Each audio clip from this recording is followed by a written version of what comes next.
प्रश्न विचारला महाराज, महाराज ते कबूतर कोणत्या देवाचं वाहन आहे म्हणे. ऐका, कामदेव जो आहे ना, कामदेव, त्या कामदेवाची पत्नी रती, फार सुंदर आहे महाराज ती रती. त्या रतीचं वाहन आहे कबूतर, कामदेवाची पत्नी. त्या रतीचं वाहन ते कबूतर त्या ठिकाणी आलेलं होतं. जसे आज या ठिकाणी कीर्तना करता काशीनाथ महाराजांना वेगळं बोलवण्याची गरज नाही, गटकळ महाराजांना वेगळं बोलवण्याची गरज नाही, आदरणीय कानिपनाथ महाराजांना वेगळं बोलवण्याची गरज नाही, या मंडळीला काही वेगळं आमंत्रण, हे सगळेजण एका ठिकाणी आलेत ना, अगदी त्याच पद्धतीनं त्याचप्रमाणे जसे जसे देव आले तसे तसे त्यांची वाहनं पण आली. भगवान महादेवांचे नंदी महाराज आले, भगवान महादेवांचे नंदी महाराज आले, गणपती बाप्पांचे उंदीर मामा आले, सर्व देवी देवतांचे वाहन, भगवान विष्णूचे गरुड महाराज आले, सगळे असणारे त्या देवी देवतांची वाहनं त्या देवसभेमध्ये येत राहिले. आणि त्याच पद्धतीनं त्या ठिकाणी कामदेव आलेले होते, ते पत्नीला सोबत घेऊन आले होते, आणि म्हणून त्यांचं ते वाहन आलं होतं कबूतर. कबुतराला वाटलं काय माझं भाग्य आहे बुवा, भाग्योदयन बहुजन्म समर्जितेन सतसंग पुरुषो यदा वै, काय भाग्य आहे माझं. आज मला या ठिकाणी जर एका देवाचं दर्शन घ्यायचं असेल तर आज आपण जर पाहिलं विश्वामध्ये तर 18 दिवस लोक वारीला जातात, आणि मग कुठंतरी एक दिवस त्या देवाचं दर्शन घेता येतं. आपुल्या माहेरा जाईन मी आता, निरोप या संता हाती आला. ज्ञानोबा तुकोबराईचं भजन करावं आणि पंढरपूरच्या वारीला जात राहावं. 18 दिवस चालावं लागतं. काय भाग्य आहे माझं, आज या ठिकाणी मी उपस्थित राहिलो. सगळे देव ऐकतेत महाराज. काय नाही करायचं म्हणे, आता एका चौकटीवरती जाऊन बसतो म्हणे लांब वरती, आणि देवांची एंट्री जिथून आहे तिथं फक्त बसून राहतो. जे जे देव त्या दरवाज्यातून आज जातील त्यांचं एकदा दर्शन घेतो, बाकी काय करायचं. आयता आला घर पुसोनी, न लगती सायास जावे वनांतरा, सुखी येतो घरा. नारायण घरी येतोय महाराज.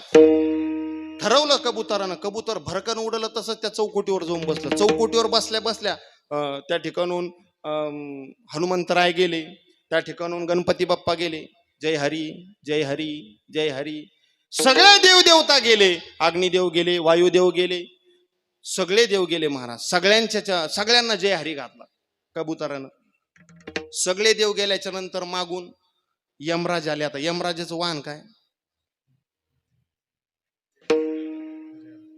तुम्ही मरणारच नाही का कोणी, मग बोला ना पटकन. यमराजाचं वाहन आहे महाराज रेडा. यमराज रेड्यावरती बसून आले, आणि बसून आल्याच्या नंतर त्या देवसभेच्या मंडपाच्या ठिकाणी यमराज उतरले.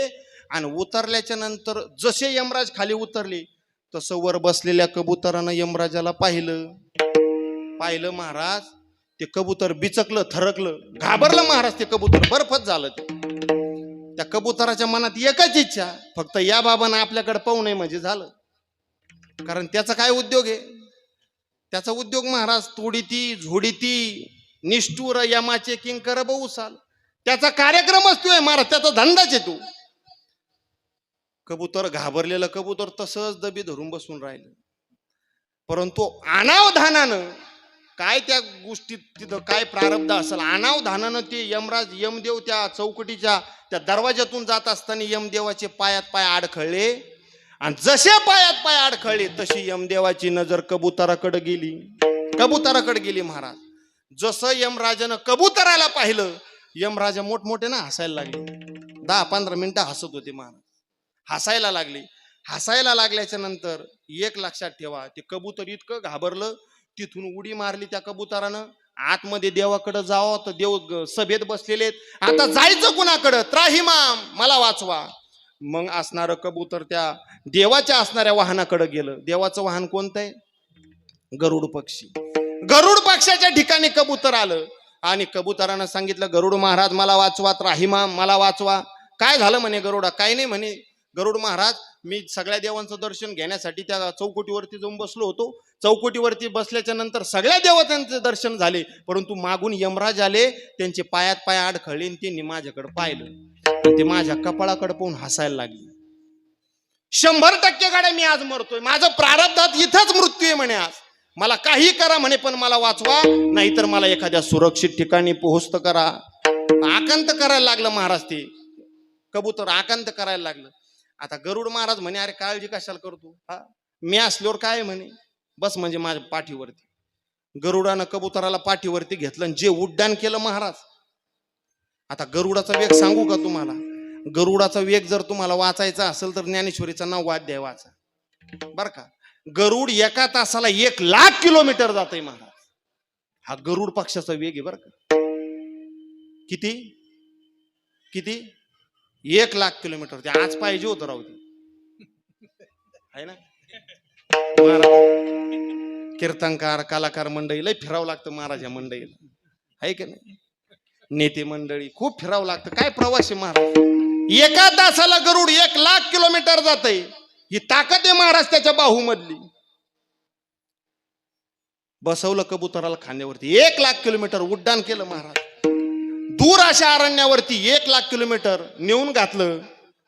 पाण्याचा सरोवर, सुंदर असं अरण्य आहे, पाण्याचा सरोवर आहे आणि सुंदर अशा वटवृक्षाच्या बरोबर मधल्या बुंथ्याला त्या कबुतराला त्यानं पोहोचत केलं. आणि गरुडानं सांगितलं म्हणे, कबुतरा मारणारा इथून 1,00,000 किलोमीटर. किती 1,00,000 किलोमीटर मारणार आहे. एवढ्या लांब हा एकटा पठ्ठ्याच तुला इथं आणून घालू शकतो. हा आता इथं राहा. इथं पिण्यासाठी पाणी आहे, खाण्यासाठी फळं आहे अरण्यातली. आणि देवाची एकदा सभा संपल्याच्या नंतर देवाला क्षीरसागरात पोहोचतं केलं रे केलं का मी तुला घ्यायला पुन्हा इथं येतो. पुन्हा त्या गरुड पक्षाने उड्डाण केलं आणि देवसभेच्या ठिकाणी गरुड राज आले.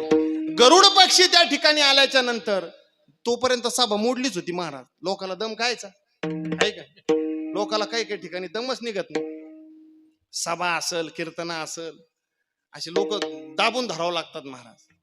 सभा तोपर्यंत विस्कळीतच झाली होती. एक एक एक एक पाहुणे, एक एक देव बाहेर निघायला लागले होते. बाहेर निघता निघता नेमकं असणारं गरुड महाराजांचं यमराजाचं दर्शन एकूणाराला झालं. समोरासमोर दर्शन झालं. गरुड महाराजांनी त्यांना जय हरी घातला म्हणे, जय हरी महाराज. यमराजानं सुद्धा जय हरी घातला. गरुडानं प्रश्न विचारला यमाला, म्हणे का हो महाराज, म्हणे ते कबूतर बसलं होतं म्हणे, तुम्ही त्या कबुतराकडे पाहून हसले म्हणे, ते घाबरलं ना म्हणे, ते घाबरलं महाराज, थरकलं, ते त्याचा बर्फ झाला म्हणे. कशामुळे तुम्ही त्याच्याकडे पाहून हसले? त्या गरुडाला यमानं जे उत्तर दिलं ना महाराज, ते उत्तर एकदा ऐका. यमराज गरुडाला काय म्हटले माहितीये का? म्हणे, गरुड महाराज ऐका, झालं असं म्हणे, ज्या वेळेला मी त्या चौकटीतून आत येत होतो मला काय त्याच्याकडे पाहायचं नव्हतं, परंतु माझ्या प्रारब्ध वशाने माझे पायात पाय गुतले आणि मी त्या ठिकाणी अडखळलो. सहजच माझी नजर त्या असणाऱ्या कबुतराकडे गेली आणि कबुतराकडे गेल्याच्या नंतर जशी माझी नजर कबुतराकडे गेली तसं मला त्या कबुतराचं कपाळ दिसलं म्हणे. त्या कपाळात मला असं दिसलं, त्या कपाळावरती असं लिहिलेलं होतं, बरोबर या ठिकाणाहून 1 तासानी या असणाऱ्या या ठिकाणाहून इथून बरोबर 1,00,000 किलोमीटर एका पाण्याच्या सरोवराच्या ठिकाणी, एका वटवृक्षाच्या मधल्या बुंथ्याला आणि एका घनदाट अशा अरण्याच्या ठिकाणी या कबुतराचा मृत्यू होणार आहे. हे त्याच्या प्रारब्धात आहे.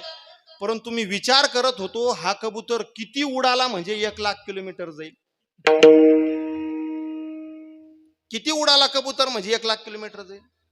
अरे तो 7 जन्म जरी उडाला तरी सुद्धा 1,00,000 किलोमीटर कबूतर जाऊ शकत. काय बोललो मी? 7 जन्म उडू द्या महाराज, त्याच्या बाहूत एवढी ताकद नाहीये, तू जाऊ शकत नाही. महाराज गरुड महाराजाची मेमरी 5G होती. 5G लागलेच उड्डाण केलं गरुड महाराजांनी. जे 1 तासात रन काढायचा होता तो अर्ध्याच तासात काढला. परंतु त्या ठिकाणी गेल्याच्या नंतर बरोबर त्या मधल्या बुंथ्याला, वटवृक्षाच्या मधल्या बुंथ्याला, पाण्याच्या सरोवराच्या ठिकाणी गरुड महाराजांना जाऊस्तवर कबूतर मरून पडलेलं होतं महाराज. जे जे लिहिले प्रारब्धे ते न चुके कर्म कधी, हो नारा सारखी बुद्धी कर्मरेखा टळे ना. गरुडाचा असणारं कितीही उड्डाण केलं असतं तरी सुद्धा मृत्यू टाळता आला नसता. त्याचं कारण जगद्गुरु तुकोबरायांनी सांगितलं, घडोघडी काळ घडोघडी